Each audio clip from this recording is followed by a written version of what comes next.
Before coming to the practice of our toes and the sole of the feet, let's come to a before check where we hinge from the hip and have our knees slightly bent.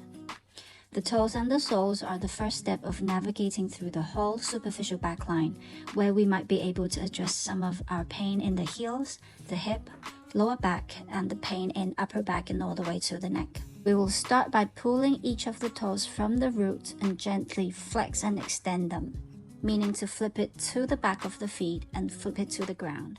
While giving a very gentle pulling, we'll repeat this on each toe for 3 to 5 times.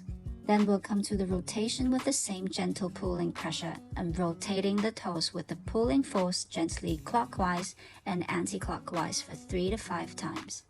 This is one of the most crucial and essential practice to do daily. It's really simple, yet it's really effective.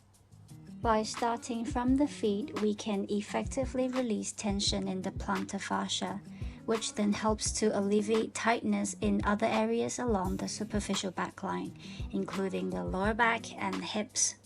Now, this release allows for greater flexibility and mobility throughout the body, as tension in one part of the chain affects the entire line. Working from the feet up is also particularly impactful because it improves posture and movement patterns, which are crucial for the health of the entire back body. Then we'll give the entire toe a squeeze and quick pulling maneuver to further promote blood circulation and reflexology effect for the remote part of the body, and that is the frontal sinus, by stimulating the tip of the toes. Finally, we'll be interlacing our fingers with the toes. Now, if you can't do it all the way, we can start performing this practice one finger at a time, separating toes from the gaps between. When we can fully interlace our fingers with the toes, now grab the front 1/3 part of the entire feet.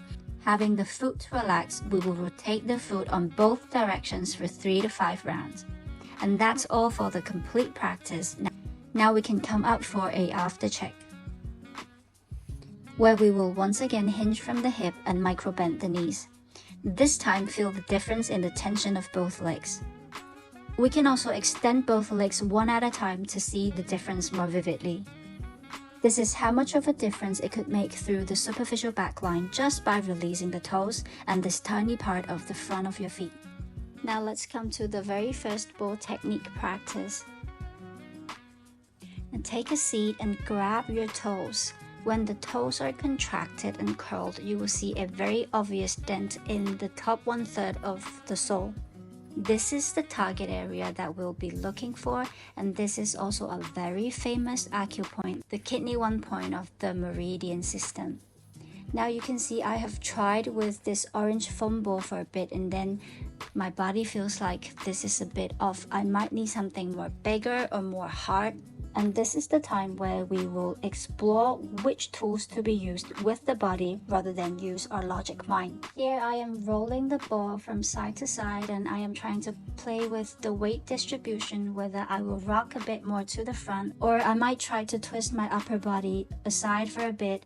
And all of these tiny adjustments is not the practice itself, it's the exploration of which angle and how much weight and which insertion that I want to stay in this myofascial maneuver technique.